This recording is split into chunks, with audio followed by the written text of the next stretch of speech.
கறிவேப்பிலையின் பயன்கள்.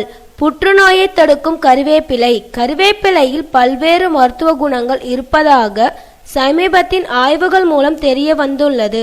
இந்திய சமையலில் வாசனைக்கு சேர்க்கப்படும் மசாலா ஐட்டமான கறிவேப்பிலை புற்றுநோய் ஆரம்பத்திலிருந்து கொல்லும் ஆற்றலையும் உடையது. மசாலா பொருட்கள் நல்ல வாசனை உடையது மட்டும் அல்லாமல் அது பல மருத்துவ குணங்களையும் கொண்டது.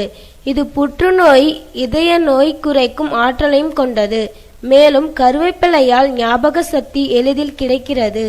கறிவேப்பிலையிலிருந்து எண்ணெய் எடுத்து அதை நுரையீரல், இருதயம், கண் நோய்க்கும் தலைக்கு தேய்க்கும் எண்ணெயாகவும் பயன்படுத்தலாம்.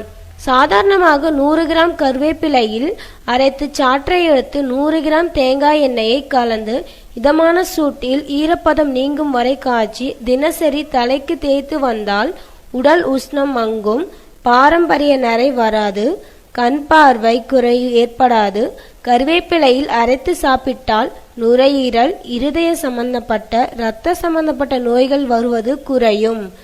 நீரிழிவு நோயாளிகள் காலையில் 10 கறிவேப்பிலையும் மாலையில் 10 கறிவேப்பிலையும் பகிர்ந்து வாயில் போட்டு மென்று சாற்றை விழுங்கி வந்தால் மாத்திரை சாப்பிடும் அளவை பாதியாக குறைந்துவிடும். தினசரி வெறும் வயிற்றில் கறிவேப்பிலையை 3 மாதங்களுக்கு சாப்பிட்டால் நீரிழிவு உடல் கனமாவது குறையப்படும். சிறுநீரில் சர்க்கரை வெளியேறுவது முற்றிலும் தடை ஏற்படும். கறிவேப்பிலை இரத்தத்தில் இருக்கும் கொழுப்புகளை குறைக்கும், அறிவை பெருக்கும் உதவுகிறது. கறிவேப்பிலையை பச்சையாக மென்று தின்றால் குரல் இனிமையாகவும் சளி குறையும் என மருத்துவர்கள் தெரிவித்துள்ளனர்.